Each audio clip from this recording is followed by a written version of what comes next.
Orthodox activists from the United States, Wright and Makris, have published a book analyzing the religious teachings of Moscow Patriarch Kirill Gundyaev. This is reported by religious studies scholar Lera Furman in Novaya Gazeta Europe.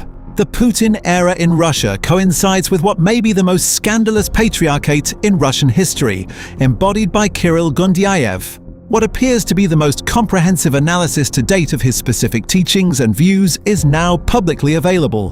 The book The Heresy of Patriarch Kirill by Wright and Makris. According to Furman, the authors have gathered, with remarkable precision, all available evidence showing the incompatibility of Patriarch Kirill's teachings with orthodoxy and Christianity more broadly, using the official resources of the Russian Orthodox Church itself. In response, they cite the Bible, church canons, the writings of saints, and other authoritative sources on the subject. Wright and Makris begin their book with a traditional critique of the Moscow Patriarchate, voiced by the Russian Orthodox Church outside Russia and the Orthodox underground in the USSR. Its key point is known as the Heresy of Sergianism, named after the first head of the Russian Orthodox Church, recreated in 1943 by Stalin's will Metropolitan Sergius Stragorodsky, whom the ROC recognizes as Patriarch. Sergius's actions became the prototype for the ROC's modern practices.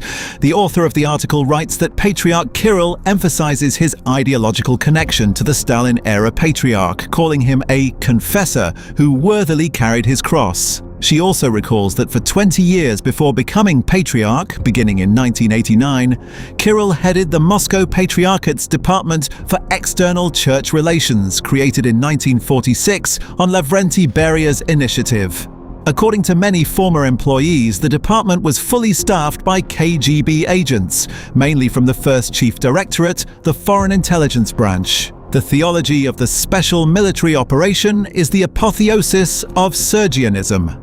The ROC and Kirill personally had long been moving toward the theological fusion of the army and the church.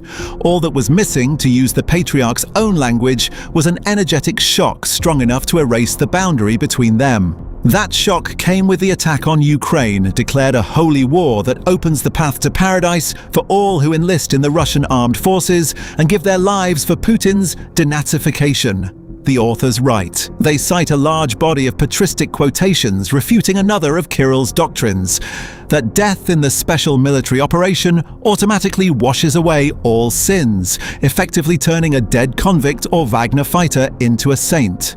According to Lera Furman, the word heresy sounds too academic, and if anything too neutral, to describe what the ROC Patriarch is preaching.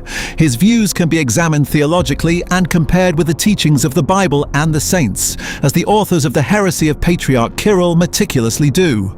But the living human heart, upon hearing the familiar metallic tone of Kirill's voice, calling for endless war, hatred, and bloodshed, instinctively flees from him, as described in the Gospel parable of the Good Shepherd. The religion of the special military operation is sustained only by fear and coercive force, she emphasizes.